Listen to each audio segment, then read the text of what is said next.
My name's Butch, and I'm alcoholic. Hi, everybody. I want to thank the committee for the opportunity and privilege of being here and taking part in the conference this weekend. I don't say that because it sounds nice or I need you to like me. I'm saying it because I mean it from the very bottom of my heart. I'm a guy who considers it a privilege to be a member of Alcoholics Anonymous. I'm a guy who considers it a privilege to come here and be with you.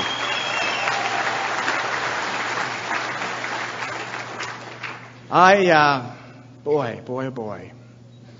We could really, and you might hope by the end of this we had, hold hands and say the Lord's Prayer and end this meeting now and go have some fellowship. Because really, in the last 15 minutes, we have witnessed the miracle of Alcoholics Anonymous.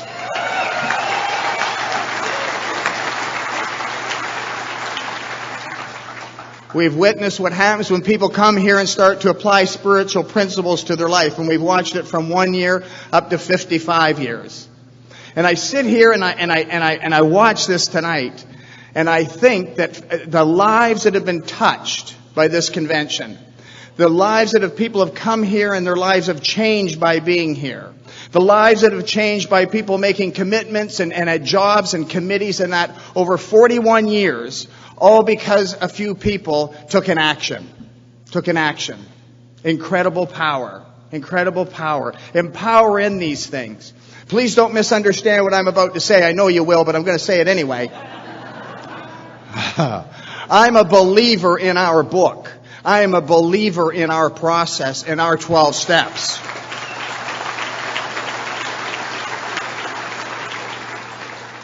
But I sometimes think that we can forget the power in fellowship. Great power in fellowship.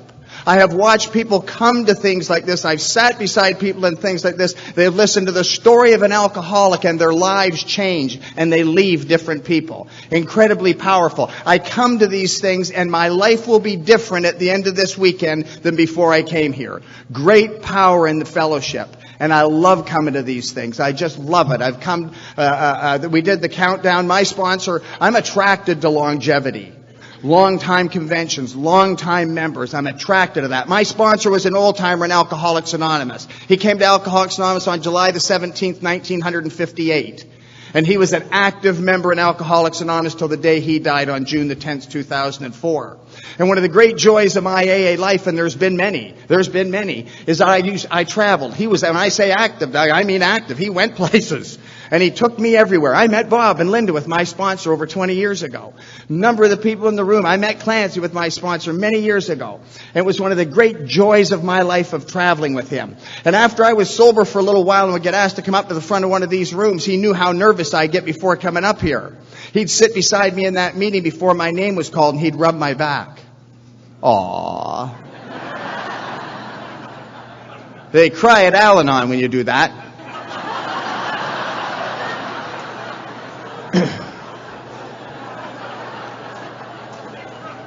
And he'd rub my back and he'd say to me, I know it doesn't feel like it, kid, but I'm with you every step of the way. And I'd get up to the front of one of these rooms and look out and there he'd be sound asleep in his chair.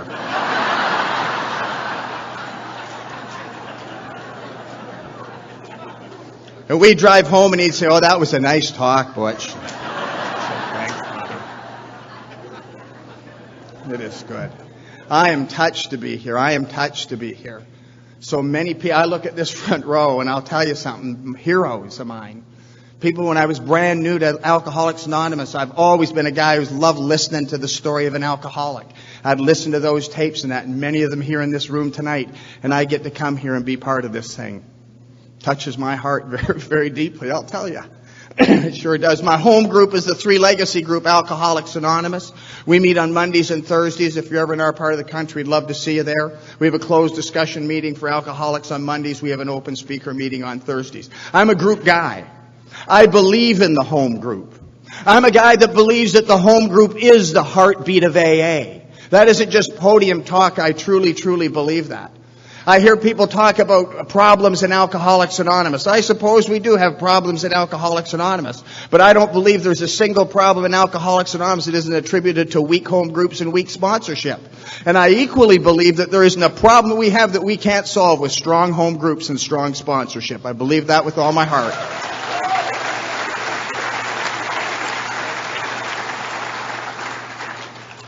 I belong to a group where all three legacies are in place, where it's not just about personal recovery, but where unity's there, where we operate under the umbrella of the traditions and the concepts, where we don't, one or two individuals don't do everything, but as we function together as a group, where we go to detoxes, we put on meetings. I belong to a group where there's enthusiasm. I believe that enthusiasm is contagious. I believe there's nothing more helpful to new people when they come into a room where there's excitement in that room. I love coming into this room where there's that buzz in the room, don't you? Huh, Beth? I just love that. You know that hum, that chatter? Oh, it's just like being in a bar. It's like being in a bar. Everybody talking, nobody listening. Beautiful.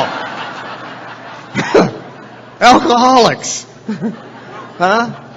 And I love that. So I believe that. I belong to a home group. When you come through that door, there'll be half a dozen people to shake your hand and welcome you. Because I believe that's one of the most important things we can do in Alcoholics Anonymous at a home group. I believe when that new guy or new gal walk through that meeting for their first time, an in-depth version of step 4 doesn't mean much to them.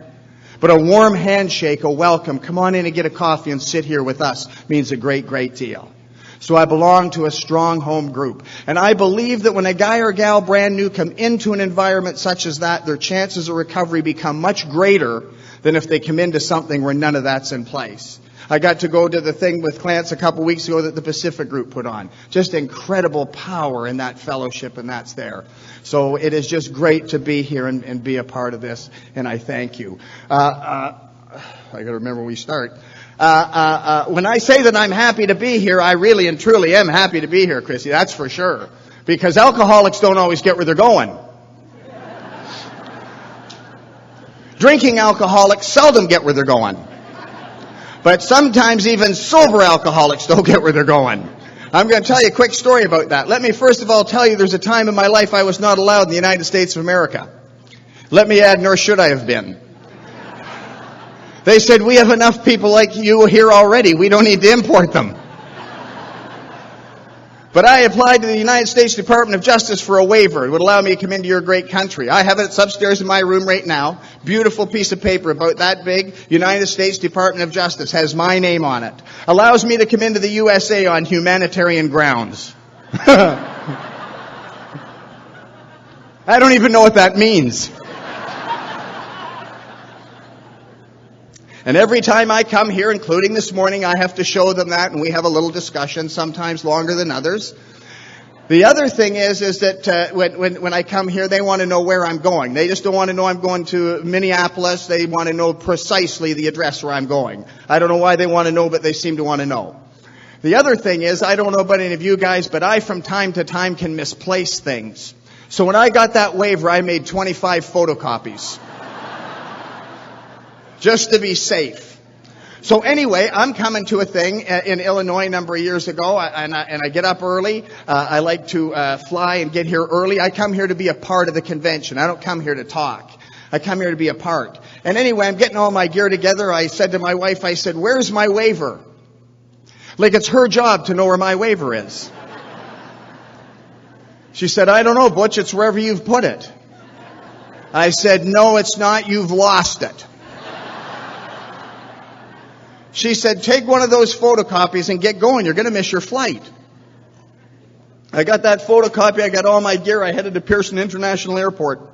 Please don't misunderstand what I'm about to say. Our Border Patrol, our custom agents, Homeland Security do a wonderful job protecting our borders. God bless those men and women.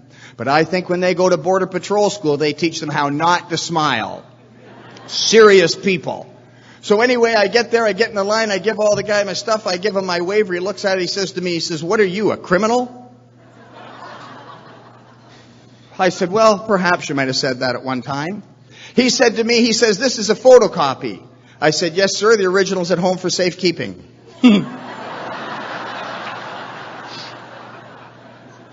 Lies just fall out of my mouth. Just fall. I didn't need to think about that. It just comes natural. I need to think about truth. Lies, natural, rapid fire. He says to me, this is a photocopy. You can't travel on a photocopy. He says, you have your I-94 form? I pulled out a form. He says, that's the wrong form. I thought, this isn't shaping up well. So he said, you go over there, you fill out the proper form, you got to go see somebody about this photocopy because you cannot travel on a photocopy. I thought, I'm not going to Illinois today. But I go over and I fill out the right form, and I've got one of those keen alcoholic minds that you only hear about from alcoholics.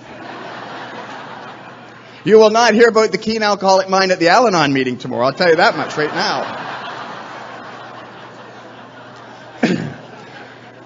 And I watch and I wait till his line's full and I find a more gentle man like Clancy.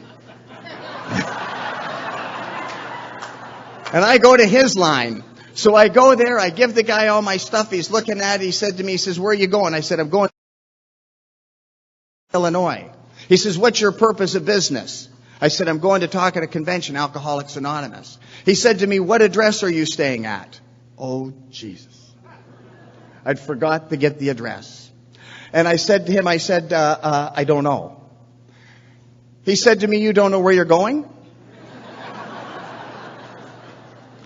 I said, no, I don't. I said, but it's okay because somebody's going to pick me up at the airport and take me there. He says to me, who's picking you up at the airport?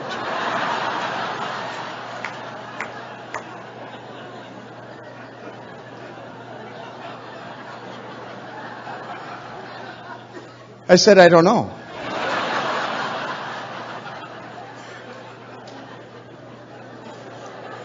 He said, let me get this straight.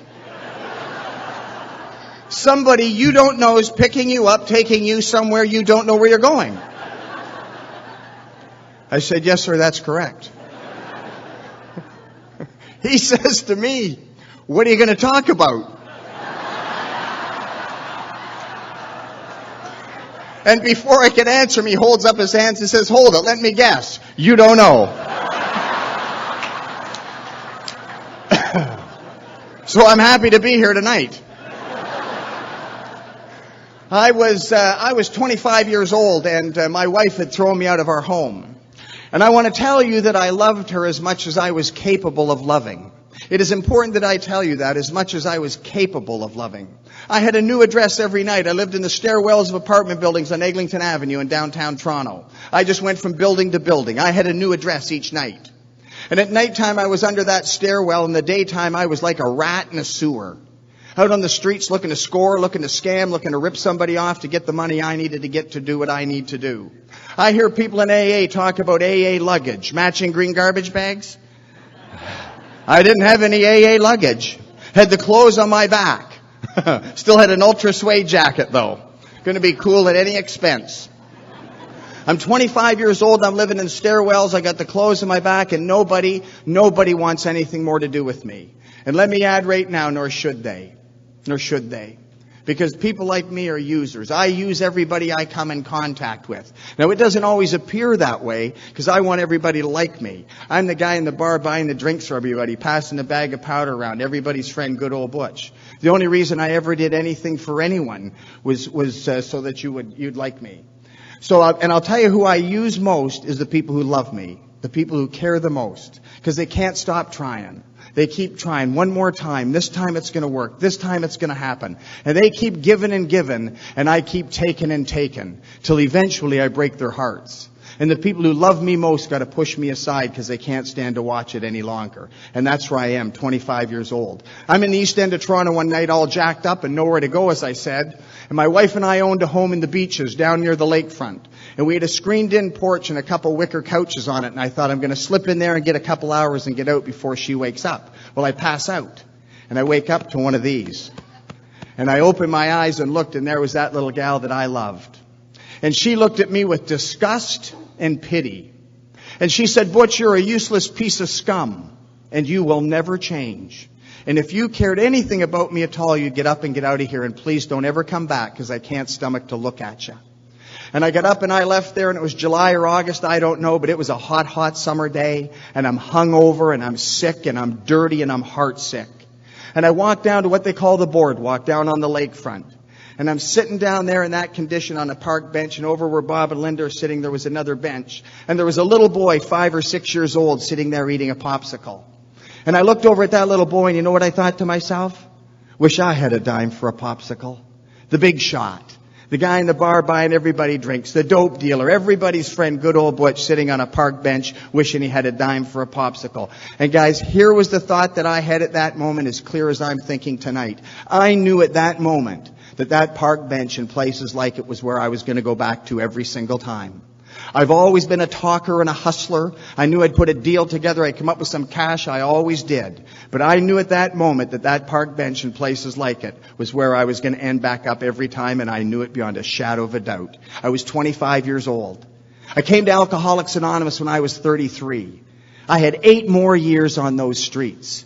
And I will not bore you tonight with a horror story because I don't believe it would serve any purpose. You see, if you're an alcoholic like me, you already know. It never gets better. It always gets worse. And I had 8 more years on those streets. I came to Alcoholics Anonymous when I was 33, and I joined that group. And I got a sponsor. And I did the things you guys told me to do. Forget that suggested crap. The stuff you told me to do. Huh?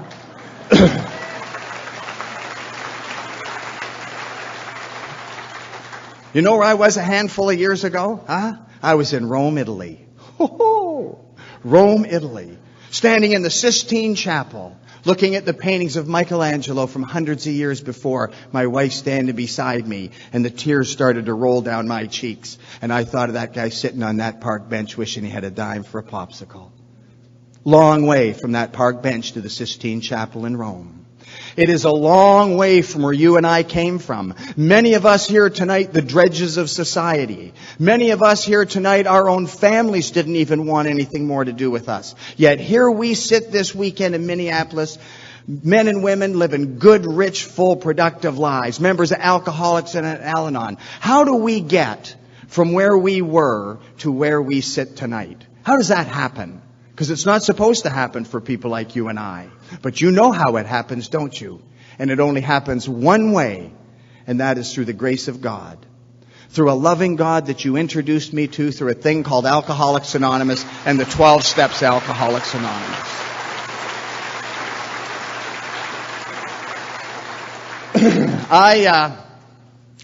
I started to drink at an early age. I hear people talk about dysfunctional families. Was my family dysfunctional? I don't know.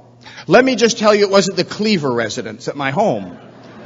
There was lots of parties in my home. Always on the weekend there was a party. They'd let me play bartender as a little boy. I could take them beers and take away the empties. They'd let me have swigs and they'd say, "Isn't he cute?" And I loved that attention. So I started to drink when I was 4 years old. Now, I wasn't a daily drinker when I was 4. My allowance wouldn't allow it.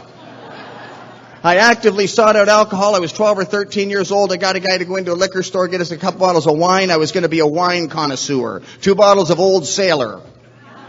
I think that's comparable to what you call Thunderbird in your country. And I'll tell you, any wine I ever drank had a cap, not a cork. We drank that wine, got drunk, puked, and passed out, and that was the end of my social drinking. All downhill from there. I hear people in Alcoholics Anonymous at home. I don't know if you have this here, Clance. I'm sure you do in the States. I hear at some of these topic discussion meetings, people say that they came to Alcoholics Anonymous hoping Alcoholics Anonymous was going to teach them how to be a social drinker. Came to Alcoholics Anonymous hoping Alcoholics Anonymous is going to help them become a social drinker. I want to tell you tonight, I didn't want to be a social drinker when I drank. I don't want to be a social drinker tonight. I don't particularly like social drinkers. I find them weird. Weird. You ever drink with a soda? You watch a soda, they let the ice melt in their glass. Sick. Sick. You ever drink with a social drink? It's enough to make you puke, isn't it? My beautiful wife's a social drinker, right? Eh? Bob and Chrissy know my wife good. The most beautiful little girl. She's at home praying for me right now. But my wife is a social drinker. And a little while ago, I was at home. We have an open concept thing in our home, and I'm sitting in the living room. I looked over in the kitchen, and there was Dee in the kitchen, and she had a bottle of wine on the kitchen counter with a funnel in it.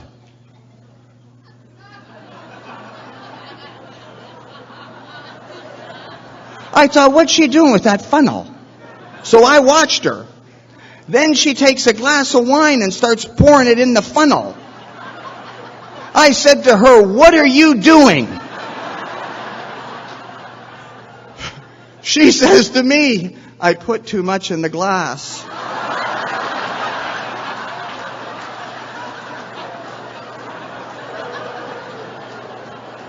I said, don't you ever do that again.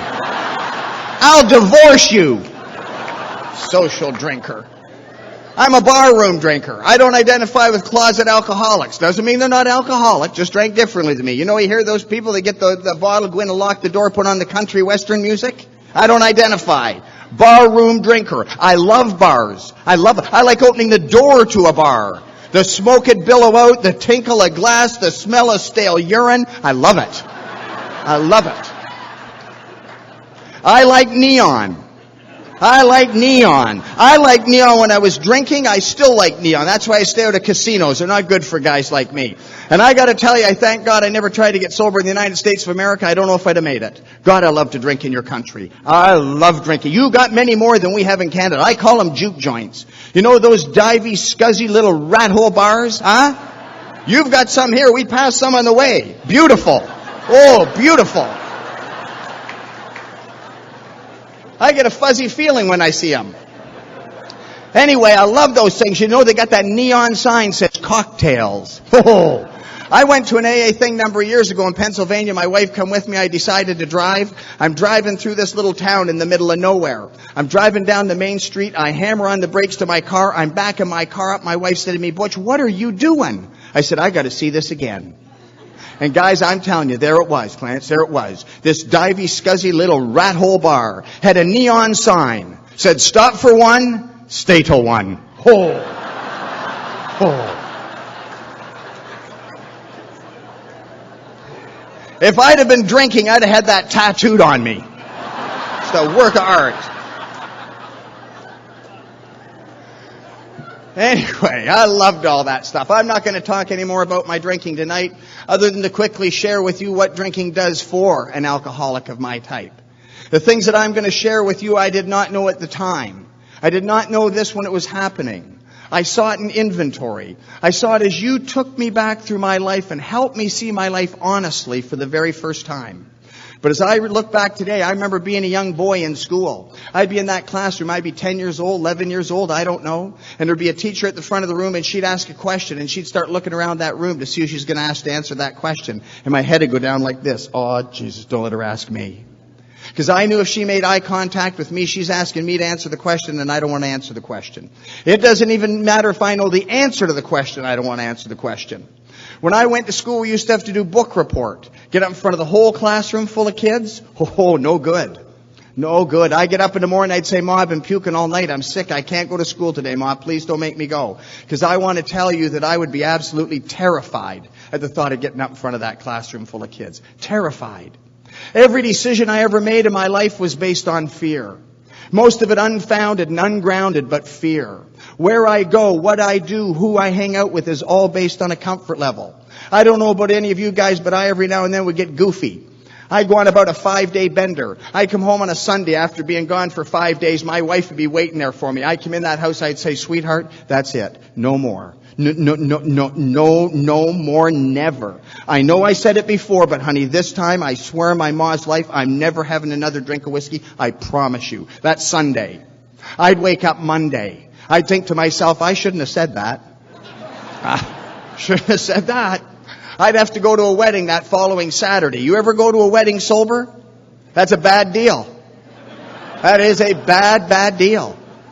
I would be at that church sweating, thinking about that reception that's going to start in 3 hours. I'm back at that reception and the dance is going to start and I don't have anything in me and my hands are sweaty. I got a knot in the pit of my gut. I feel awkward and out of place and it is just horrible. And I have to do one of two things. I got to get over to that bar and get a couple drinks into me, or I got to get out of there because I can't stand the way I feel. Every decision I make is based on that fear. You want to know what kills an alcoholic like me? I don't even know I'm afraid. I think I'm afraid of nothing, and I'm afraid of everything, and I don't even know it. We talk an awful lot at some of these topic meetings. Let's discuss resentments. I prefer to call it hate. Hate. I know you're not that sick in Minneapolis. Hate. I'm the type of alcoholic, I'm out driving in my car, I'm at a red light, and I'm on the nod by now. That light would turn green, and the guy behind me would lay on his horn. Whoa. I almost go through the roof of my car. I want to get out of my car, go back there, open his door, drag him out by the throat, take a crowbar, and crash his skull open. I know some of you spiritual giants never thought thoughts like that. Sure. But I do. I'm not talking anger management here. No, I'm talking rage. I'm talking a white rage. I'm talking the kind of rage that I don't have 10 minutes before and I don't have 10 minutes after. But I have a rage inside of me that comes out every now and then, and I can't control it. And I say things or do things to people I never wanted to say or do. And let me tell you who takes the brunt of my rage. You see, when you're a guy who's constantly seeking everybody's approval, when you're out there trying to impress and make everyone like you, you don't display that anger there. You keep it for behind closed doors. You see, it's the people who love me and care about me that take the brunt of my rage. Lonely. I'm 25 years old. I'm standing at a subway platform in downtown Toronto on a Friday night, all jacked up, and a train pulled up and the doors opened and a young couple my age got off that train holding hands. And they walked off into the night laughing and smiling. And I saw that couple and God, I felt sad. I thought, why can't I be like those people? Why has all the trouble got to keep happening in my life?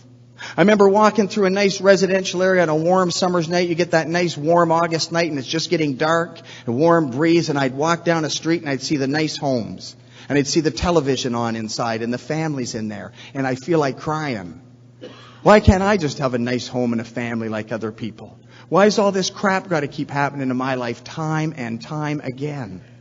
From as long as I can ever remember, I was restless, irritable, and discontented.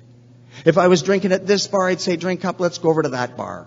If we're at this party, I say, guys, let's drink up, go down to that party. If I was married to you, I should be married to her. Never quite right. And I don't know about you guys, but I tell you, I get one of those double vodkas, whatever I was doing that day, it was just like this.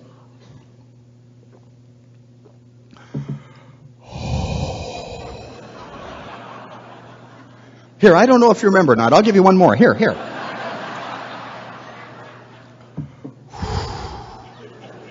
I did that in a meeting one night. 2 guys get up and left. You should see when I do that at Detox. They're on the ceiling. It's beautiful. Beautiful. I have a few of those double vodkas, and let me tell you something. I walk into that wedding now like I own the joint. And I am moving and grooving. And I'm talking to the ladies and I'm sitting with my buddies and we're drinking and snorting and carrying on. And at that moment, everything in my life is absolutely perfect. And my perception of reality changes. Same hall, same wedding, same people, same music, same everything. But you put 4 vodkas in me and that whole room looks different. And I get an immediate sense of ease and comfort. And that is why I drink whiskey. Because I like the effects produced by it. But I am alcoholic. Something happens to me when I drink whiskey that doesn't happen ever to the average temperate drinker, called the phenomenon of craving. And I'd start drinking and I couldn't seem to stop. I'd drink 60 ounces of vodka and I'd end up smashing up my car. I'd go out after work for a few beers with my buddies. I'd go on a 5-day bender. I'm getting fired from my job. I tell my wife I'm going out for a loaf of bread. I run into Bob. I come home 3 months later. My wife's leaving. I'm out there drinking, partying, carrying on. I don't want to stop. I got no money, so I'm stealing yours. And now I go to jail. And what everybody focused on in my life was the crash cars, the broken marriages, lost jobs, going to jail. We looked at drinking. We never looked at alcoholism. And people told me from the time I was 18 years old, if I just quit drinking whiskey and sticking needles in my arms, I'd be all right. And there was times I wasn't drinking whiskey, and guess what? I wasn't all right. As a matter of fact, I'm crazier sober than I ever was when I drank. But all those well-meaning people could see, and they were well-meaning, was that when I drank, the trouble that followed. So naturally, they said, stop drinking. But those well-meaning people didn't understand how I feel when I'm sober. How could they know? I didn't even know. I would love to stand up here tonight and tell you, I woke up one morning, HFC was dying to lend me money. Work was thinking of promoting me, and my wife was sending me flowers. And I thought, I think I'll join AA today. Every now and then I hear some moron from the front of one of these rooms say things like, if you're not here for the right reasons, you might as well drink. And every now and then I'd like to get that tire iron back out. The right reasons? Did you come to Alcoholics Anonymous for the right reasons? Jesus. I came to Alcoholics Anonymous because I had nowhere else to go. One more time, my back was against the wall. My boss called me into work on a Tuesday. He said, Butch, you're a hard worker. I said, well, thank you. He said, but you're not here much. Picky.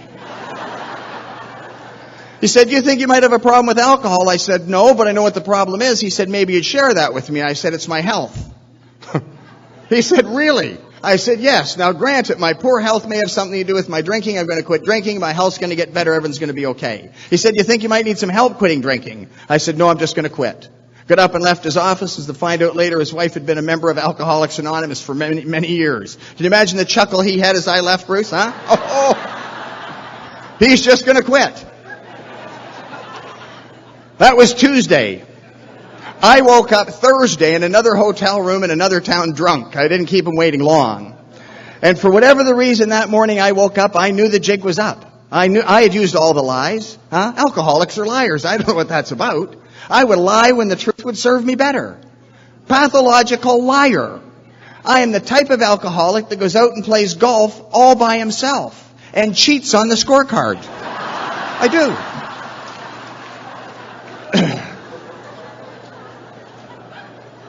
That's not the best part. At the end, I look at the card and go, good game, Butch, good game.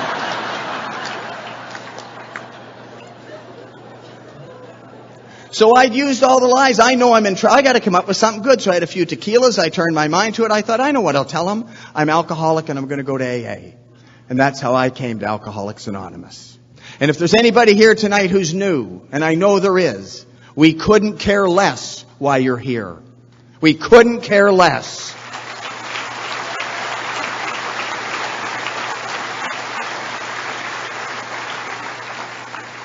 We're just glad to see you. We're just glad to see you. And maybe, by the grace of God, someone will say, something you'll hear, something you'll read, and the miracle of Alcoholics Anonymous or Al-Anon can happen in your life, and you can go on to live a happy and useful life like so many men and women have been able to do. Just keep coming. Just keep coming.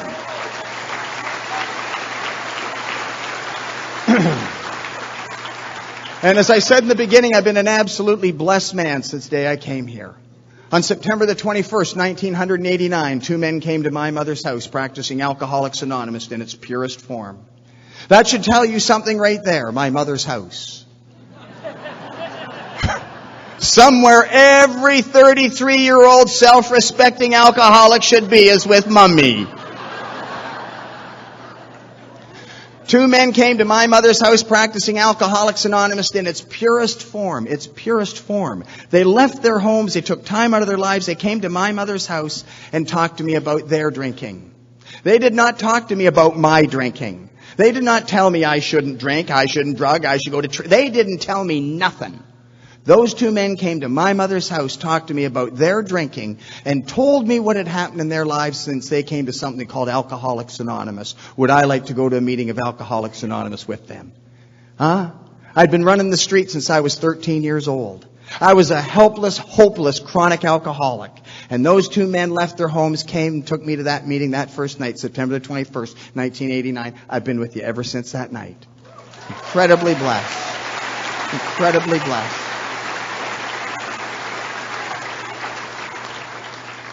Deep, deep love in my heart for the old-timers. Deep, deep love.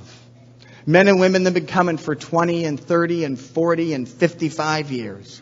Who've made sacrifices and commitments to Alcoholics Anonymous so it'd be here for people like Beth and I. I love them from the very bottom of my heart. And if you are new to Alcoholics Anonymous, I would urge you to get close to these men and women and learn from their experience, because we won't have them with us forever. And I had some giants come into my life. I've heard people in Alcoholics Anonymous say you should never put people on pedestals. Well, you do what you need to do. But let me tell you something. I have some people on pedestals. Many of them right here in this room tonight. Right here in this room. Never for a moment have I lost sight of their humanities. You want to know the greatest gift my sponsor, Bobby Dobson, ever gave me? Clarence knew my sponsor. The greatest gift he ever gave me. It wasn't some brilliant spiritual thing he laid on me, some divine wisdom he pulled out of the book. The greatest gift my sponsor ever gave me was he allowed me to see his warts. He allowed me to see him get afraid.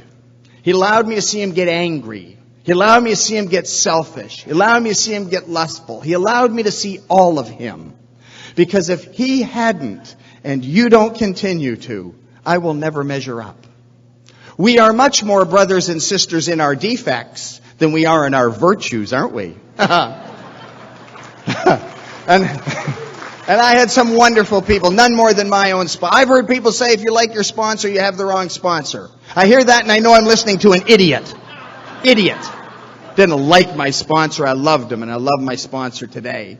You see, you were the very first people who helped me understand what my problem was. I don't know about any of you, but when I got to Alcoholics Anonymous, I didn't have a clue. I didn't have a clue I'd been told what my problem was. A lot of people told me, my wife told me what my problem was.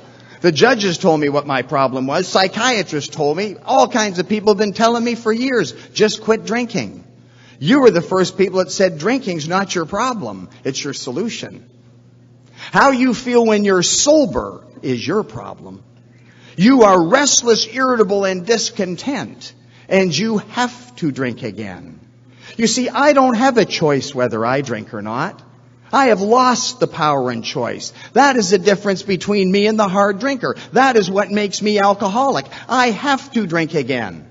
An alcoholic of my type not drinking and not treating alcoholism and sitting in AA meetings does not treat alcoholism. That is the great myth that kills many, many alcoholics.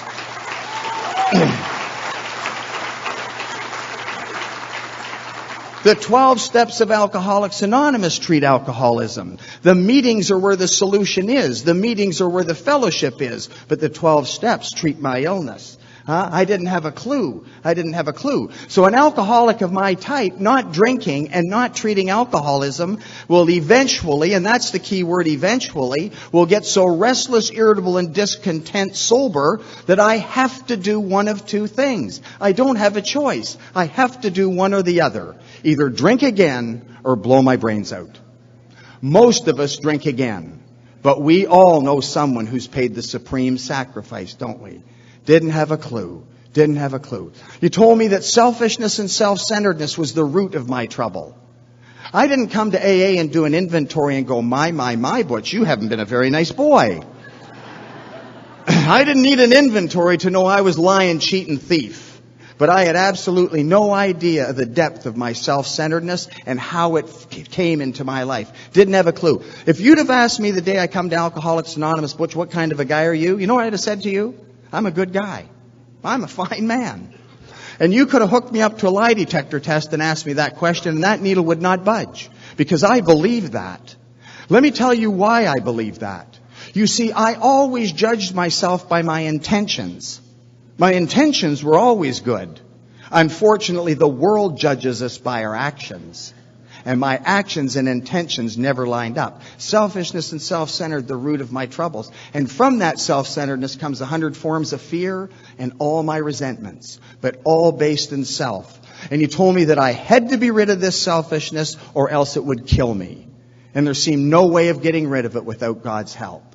And you told me that is what the purpose of our steps were. That was the purpose of our program. A series of actions that I take, I start to apply spiritual principles to my life and allow me to find a power greater than myself that will solve my problem.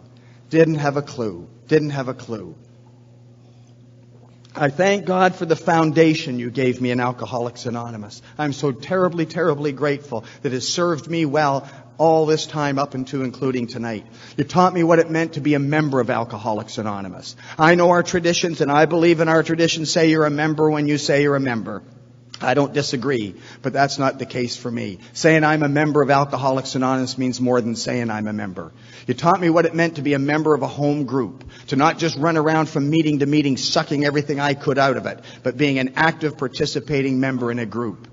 You encouraged me to start to read and understand our traditions, to become an informed member of Alcoholics Anonymous. So at my business meetings, I didn't just put my hand up because Bob puts his hand up. An informed member. You encouraged me to understand our traditions. Our traditions are as much a part of my life and as much a deflator of ego as our steps ever have been.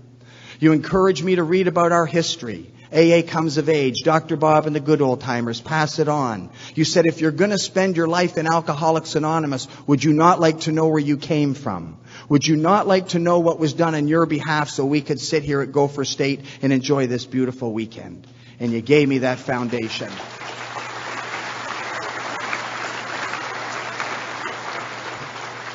You told me that Alcoholics Anonymous is a program of action. A program action. It's about doing. It's about change. And the changes start small and they start to grow. You told me to go to my home group and any other meeting early. Go to the washroom, get your coffee, sit down and be quiet. Maybe you don't want to listen to what's going on in that meeting, Butch, but maybe those gentlemen sitting there would like to. And for once in your life, why don't you think of someone else other than yourself? Oh, it was true. I came to Alcoholics Anonymous. I had a sewer for a mouth. I didn't know any other way to talk. I've been running those streets since I was 13. And nobody embarrassed me in an AA meeting. Nobody centered me out or humiliated me. But you took me aside after the meeting with love and kindness. And you said, kid, this isn't some juke joint bar room you're sitting in now. This is Alcoholics Anonymous. This is a classy organization of ladies and gentlemen. And we don't use that filthy language in AA, Butch. Maybe it doesn't bother you, but maybe it bothers that gentleman sitting there, and for once in your life, think of someone else. Oh, it was true. And the changes started small, and they started to grow. And you took me through this process. Thank God for strong sponsorship. Thank God I didn't hear some of this quick lip crap that I hear in AA. Oh, just don't drink and go to the meetings, you'll be okay. Isn't that a nice little out for me so that I could sit at home on a Friday night and watch my flat screen TV? Huh? No, the people who came into my life said, you have a lot more wrong with you than drinking, kid. You come with us and we're going to show you what's wrong. And more importantly, we're going to show you what you got to do to get well. And you took me through this process. I think one of the greatest disservices we do is give new people a big book and say, here, go do this. Huh? Because see, I suffer from a disease of perception. I at times cannot differentiate the truth from the false. Correct me if I'm wrong. I'm sure you'll be happy to do so. But I think it says in step 10 that by now sanity will have returned, which infers that I've been operating from an insane position up till then. I need your guidance. I need you to take me through this process to help me see what I can't see. Because you see, it's an incredible thing. I sponsor a lot of guys at home. And I can spot when those guys are getting off track just like that. Just like that. I can hear when they phone. Those little rats, huh? I hear in their voice, lying. I know it in a minute. But it's an incredible thing. I don't see it so clearly in me.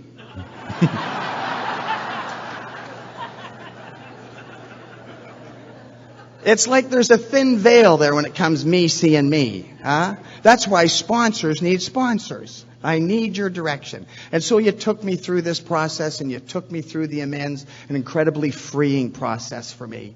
Incredibly freeing. I spent my entire life seeking your approval. My entire life.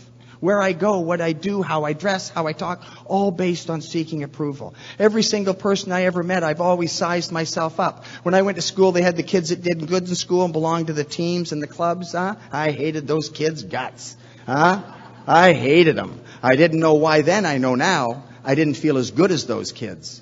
Then they had the kids behind the school who were starting to smoke and drink and cutting up. That's where I hung out because I felt a little sharper than most of those kids.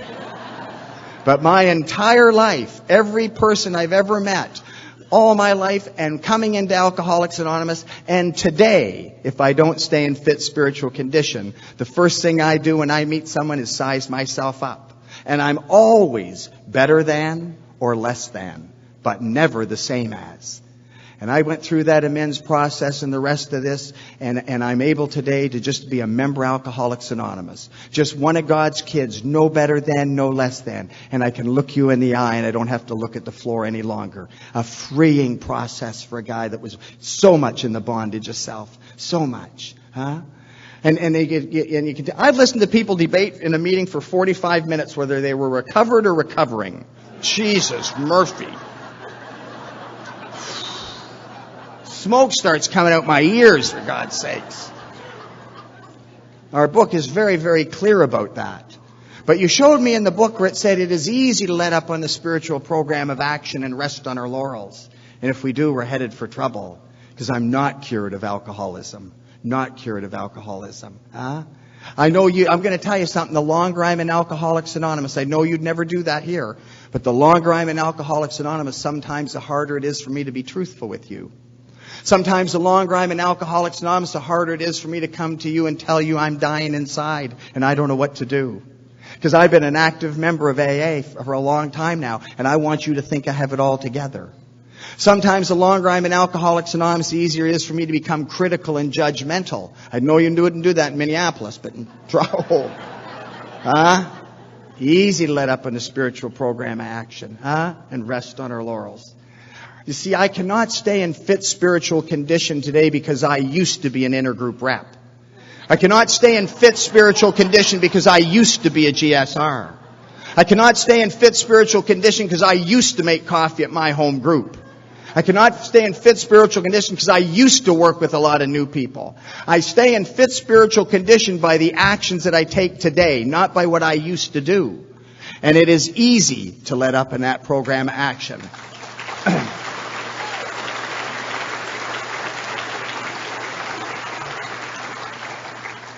And the insidiousness of alcoholism. There's a line that the longer I'm sober, Bob, becomes more and more true to me all the time about this illness being cunning, baffling, and powerful. The insidiousness of alcoholism is that I can start to drift and never know it. It is so slow and so subtle, and I watch it in guys time and time again. We have a lot of speaker meetings at home. A lot of these boys been in our area a lot of times over all these years talking. We have a lot of speaker meetings, and we have a noon meeting at home. I live outside of the city, about 150,000 people in our community. They have a noon meeting every day. I don't get to that meeting. My sponsor insisted I work. But anyway, it's there. It's there. Anyway, I had a guy that he came to me. I didn't know this guy too good. He was maybe in his mid-60s, and he came to me and said, Butch, I'm going to have a 1-year birthday. Would you come and talk at my birthday? At home, when you celebrate your birthdays, you can pick the talker and the chair people and stuff and that. And anyway, I said I'd be honored to do that. I went to this noon meeting, and I'm there, and the fellow, they started the meeting, and the chairperson called him up, with his sponsor, gave him his coin, his 1-year coin, and the fellow's wife and son and daughter and grandson were sitting in that front row.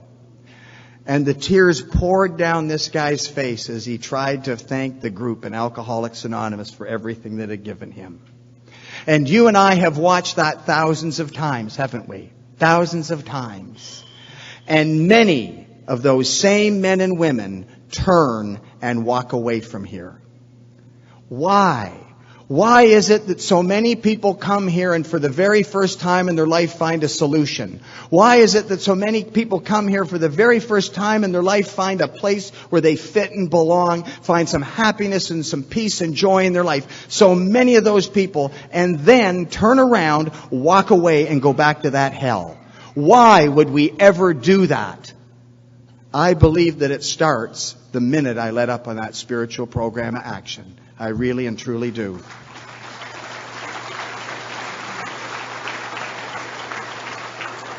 I am closer to the center of Alcoholics Anonymous than I have ever been in all my years here with you. Because let me tell you something, I have a lot more to lose tonight than I did almost 25 years ago when I walked into this room. You sure want to believe that I want to stay close to you because I need you. I need you. I don't care how long I'm sober. I don't care what I do or have done or ever will do. I need you. Incredible thing. And you told me, when I come to Alcoholics Anonymous, I was never a disbeliever. If you'd have asked me the day I come to Alcoholics Anonymous, do you believe in God? I would have said to you, yeah, I believe there's a God. It had as much meaning in my life as the price of coffee beans in Brazil tonight, but I wasn't a disbeliever, not a disbeliever. You know, Chuck used to talk and that. I'd listen to those tapes, and Chuck said that we have one problem, and only one problem.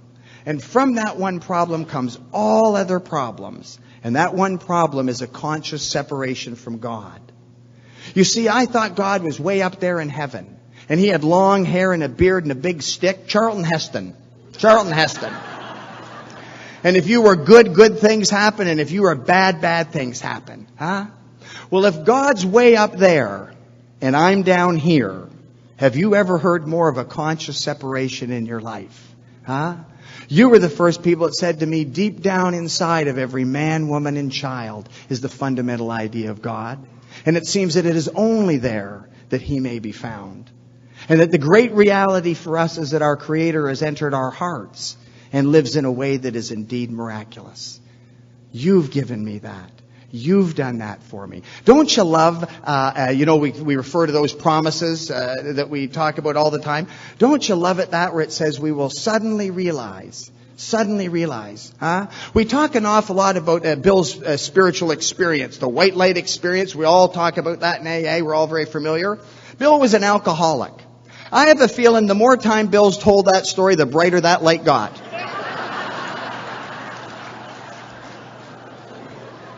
Just saying. Just saying.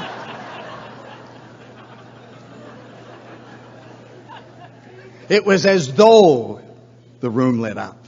It was as though the warm wind. I love when he says that the words that he used had to be that we will suddenly realize that God is doing for us what we could never do for ourselves. You know that time? You know that time when sometime you're sitting in a conference, you're sitting in a meeting, and somebody says something and the light goes on.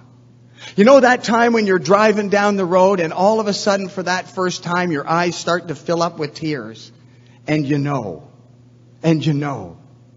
And we suddenly realize that God is doing for us what we could never do for ourselves. I think that what happened to Bill happens to exactly all of us. Just in little different ways at different times. And we suddenly know. And I go from believing to knowing. I go from believing to experiencing this power in my life. Incredible thing. And it becomes the main part of my life. Real working power in my life. I found a God through you. That's why we tell our stories. In our own language and from our own point of view. It's in listening to your stories that I came to believe. It was in watching you. It was watching these guys do what they do for 40 and 50 years. It's been watching your actions. Not so much what you said, but what I watch you do. And I came to believe. And the great reality for me today is that my Creator has entered my heart and lives in a way that is indeed miraculous. You've done that for me. You've given me that. And the great paradox you told me if I want to keep it, I got to give it away. Huh? That nothing ensures us immunity from drinking like intensive work with other alcoholics. When all else fails, this works. The occasional good deed is not enough. Our very lives as ex-problem drinkers depends upon our constant thought of others. Unless I continue to enlarge and perfect my spiritual life through unselfish acts and helping others, I will surely drink when I hit those certain low spots. If you're in Alcoholics Anonymous for a few years now and things are going good and life's never been better, and everything's coming up aces, buckle up.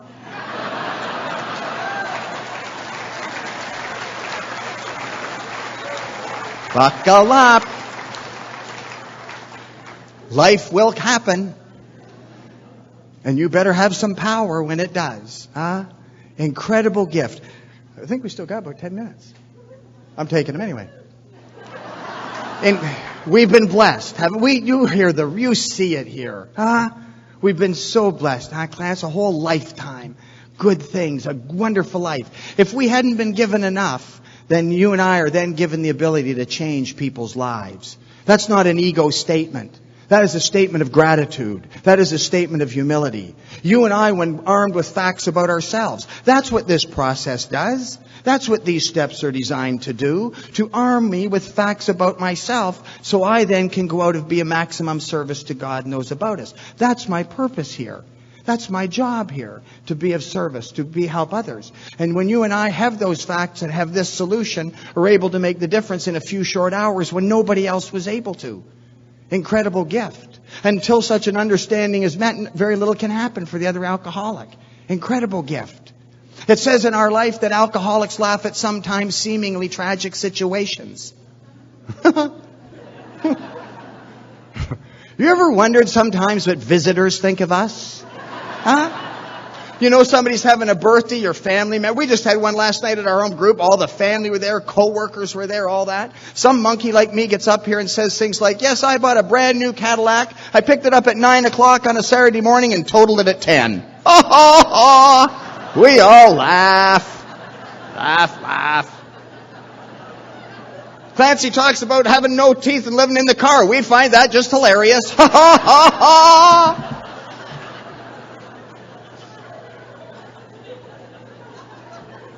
I got a buddy from California, Doug, talks about spilling a bottle of whiskey in his bed and then sucking it out of the sheets.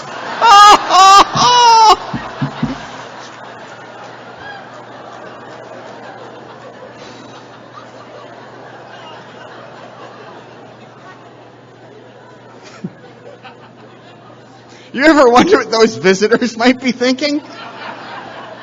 It says we laugh at sometimes seemingly tragic situations. Know what it says after that? Why shouldn't we? Why shouldn't we? Because we have recovered. We've recovered and been given the power to help others. God's power, not my power. Incredible gift. My life before coming to Alcoholics Anonymous had absolutely no meaning or no purpose. None. I was either drunk, planning on getting drunk, recovering from being drunk. In trouble, trying to get out of trouble, planning on more trouble. I work all week so I can get drunk all weekend. I deal so I can do. That's my life. And all the people in my life are the same. Alkies don't hang out with social drinkers. No meaning, no purpose. I go to a detox at home, not because I'm some saint, some wonderful human being. It's the way I've been taught. I am the product of strong sponsorship, and I believe in strong sponsorship. And I believe that without strong sponsorship, our chances of recovery are almost nil. Almost nil.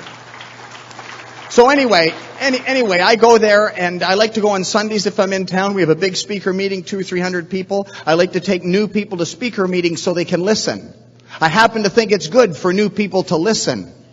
I know it's not that fashionable today, but I happen to think it's good. Anyway, I go there one Sunday, there's a guy in there and he's in bad shape. I'm not talking detoxing, hungover, I'm talking physically. I thought, this guy might die.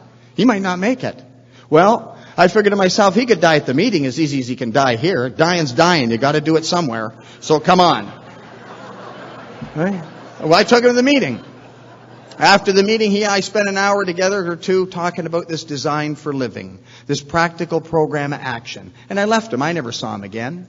I'm sitting in a meeting one day, so I can see some guy coming across the room. I could see he's headed for me. Clean-cut looking guy, had a shirt, pair of slacks on. Come walking up, he said, Butch, you probably don't remember me. I said, I'm sorry, I can't say that I do, but I meet a lot of people. He says, my name's Ziggy. I went, holy smokes. That's not really what I said, but that's what I'm saying here. He said, you remember me? I said, oh, I remember you. It's the guy. And he's looking good. He said, Butch, I just wanted to come and thank you for taking me to that meeting. It's almost been a year and I haven't had a drink.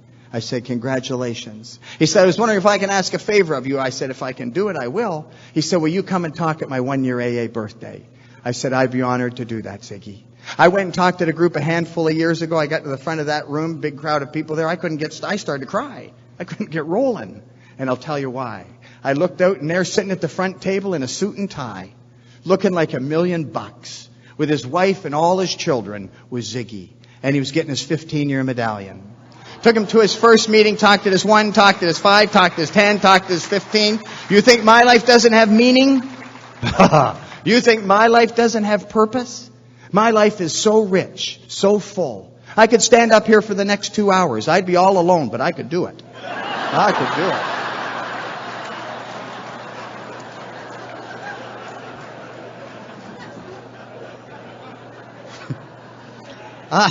I live a life beyond, honest to God. I have a wife at home that I just absolutely adore with every fiber of my body. These guys know my wife good. Huh? I just love that little gal so much. It's incredible. Let me tell you a quick little story. We've got a few minutes. 2 quick stories.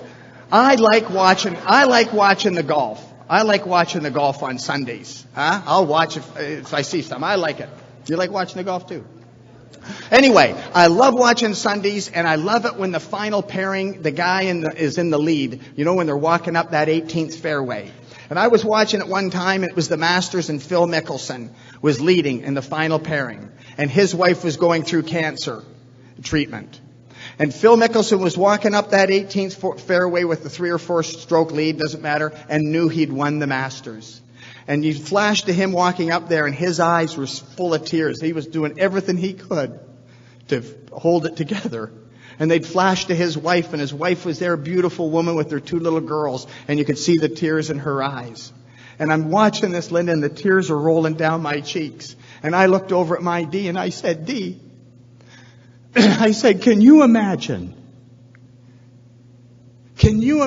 how proud she must be of him? And my wife didn't miss a beat. She looked at me and said, I know exactly how she feels. Exactly.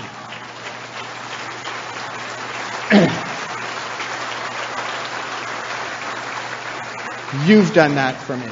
Everything in my life that is good is because of Alcoholics Anonymous. Everything. Anything I am or ever hope to be is because of people like you. Because of people like you. I love them.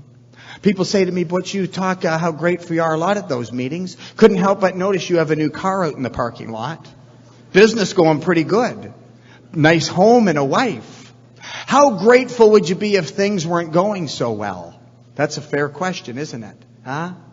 That sponsor that I talked to you about, I love that man as much as life itself. Bob had emphysema and he was dying. And he'd been in the hospital twice that month, and we were taking him out to some meetings. He was on oxygen all the time, and we'd take him in a wheelchair. And we were to go, he was to talk at a gal's 1-year birthday. Her dad was a past delegate, and her mom was strong Al-Anon. And it was June the 8th, and it was a hot, humid day, and the old man was not good. And I called him up. I said, Bob, I'm going to call Cliff and Mary and tell them that we're not going to come to the meeting. It was a couple hours from home. It was one of those low ceiling halls with no air conditioning. I said, Bob, they wouldn't want you to come in this heat like that. He said, that young lady's expecting us. We'll be there. I said, okay. I went and got him. I had an SUV. I got his wheelchair, oxygen tanks, hoses. I got more stuff than the paramedics got.